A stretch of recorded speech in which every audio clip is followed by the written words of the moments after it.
Looks like we're live.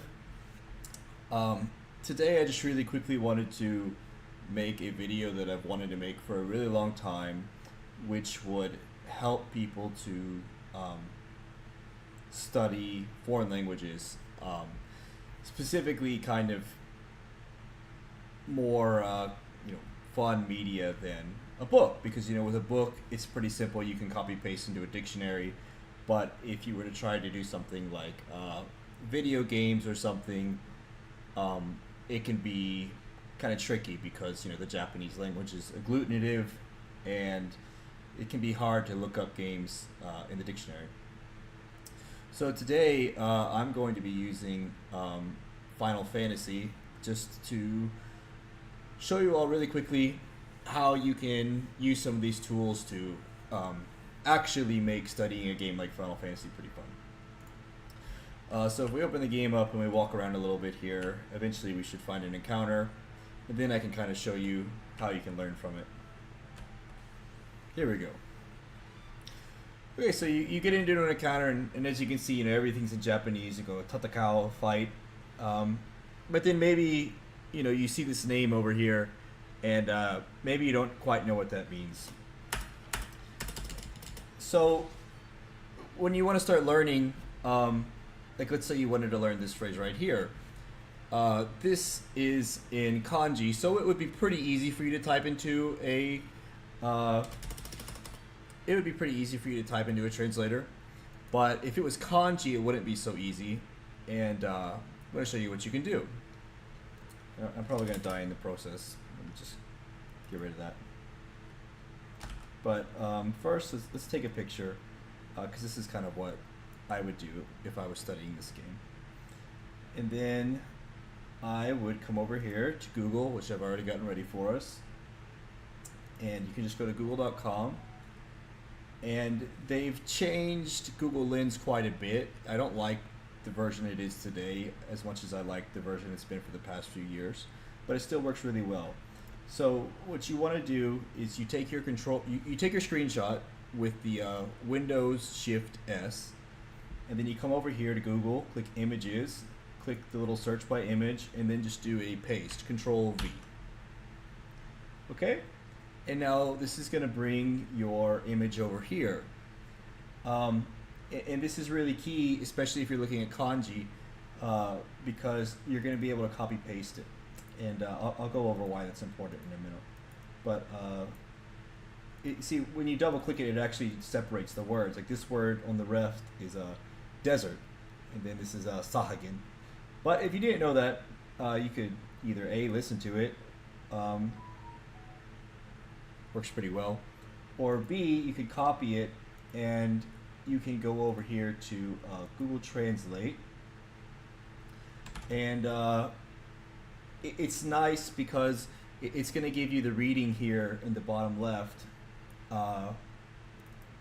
which you might not get with kanji.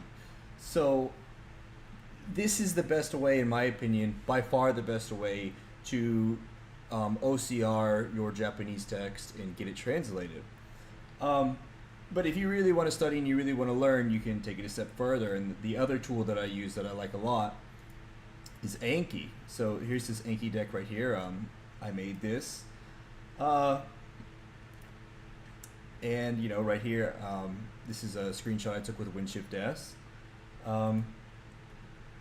And I always put the reading so that I could read it, and then I have a sentence, and so if I'm feeling really productive, I can try and put it into a sentence and read the whole sentence. But let me go ahead and show you all how it is. So here's a good one. This is kanji. So this would be really hard to look up in a dictionary. But what we can do, you can pretend this is in the game. We're going to take a picture. Now if all we do is go over here to Google Translate, and we click Images, and we drop it in, see, all it does is translate it to landing, but it doesn't tell me how I would read this. So if I'm trying to learn Japanese and I don't know this word, I know the English is landing, but I don't know what the Japanese is because it's not giving me the reading, right? If we go back, when we copy pasted it, we got the reading down here, but when we just use the image into Google Translate, we don't get the reading and we need the reading, and that's where Google Lens comes in very handy. But let's say that you created your deck, a deck like this, and you wanted to create cards like me. Then all you do is, click Add. So first you create a deck. You'll have to figure out how to create a deck. And then just come in, paste your picture, and then on the back you can put landing is the meaning, and then let's see what the reading is. Okay, so first we put it in here. Okay, now we're going to copy it. Now we're going to come over here to Google Translate. We're going to go to text, paste it. Okay, Chakuriku. So I'll copy that, landing, Chakuriku. And usually what I would do if it was like a full sentence is I would put the reading for the kanji, and then for the part that's in hiragana or katakana, I wouldn't put the reading, or for the kanji part, I'll put the reading in capital. And then, like, for example, I might put des just in lower cases, and that will draw my eyes to the capital so that I can learn to read the kanji. It's pretty effective. And then by doing this, you can make your note cards, and it can be really helpful, and you can learn pretty quickly. And then you have this deck, and if you don't want to make your own deck, you can also download them. So Kanji Damage is a very famous one. Mina no Nihongo is a great book series. I'm gonna upset my book mountain here, but if you're fortunate enough to get this book, Mina no Nihongo, it works great. And honestly, Google Translate works really, really well for pretty much every sentence in here. So if you have the book, there's no English anywhere in the book, but Google Translate will really handle it. Sometimes it's better if you have the translation notes, but even if you don't have the translation notes, if I can get my camera to focus here, even if you don't have the translation notes, Google Translate is accurate enough that you can really get a pretty good picture. So I highly recommend Kanji Damage. It's very popular on the Learn Japanese subreddit. And Mina no Nihongo, in my opinion, if you really want to formally know all the grammar and everything, it's great. Genki is another great book, but I think it's for less of the hardcore student who really wants to know all the grammar. It's a great book, and I think it's a little more approachable. It just depends what you're looking for. I like Mina no Nihongo because I'm very into grammar. That's why I'm so good at the GMAT and all that. But right here I have Final Fantasy IV. This is my own deck that I made, and it'll work really, really well. And you can just go through. See, this is exactly how I did it. This one is kanji, so I have them separated, the two characters. I guess I have them separated by the capital. And then here I have an example sentence. So, Sesiru, Yosha, Chakuriku da. Okay, let's land. Really effective way to learn. If you practice this way every day and you go over your note cards, you're going to pick it up really quick, even really difficult words.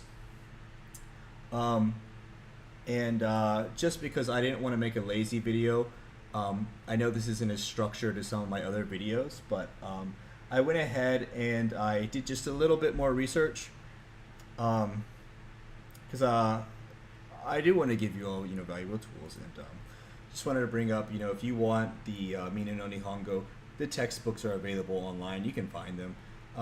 You can buy them. They're not that expensive, and I really enjoy having the paper book. But if you don't have the paper book, the ebook still works great. Another app that's really popular is this 1010. It's a nice extension for Google Chrome, which, just like how I'm using Google Lens and Google Translate to read from my Steam games, you can use it to pretty effectively read Japanese media on Chrome. And just generally, the Learn Japanese subreddit is really, really good. And when I was trying to find an effective way to study Steam games, people always recommended games like Catherine Classic by Atlas, the people who make Persona, and there's a few other games out there like Specialized for Learning, and they're not bad. Um, but usually the ones that are like designed to be really easy to learn are for like beginners, which is great.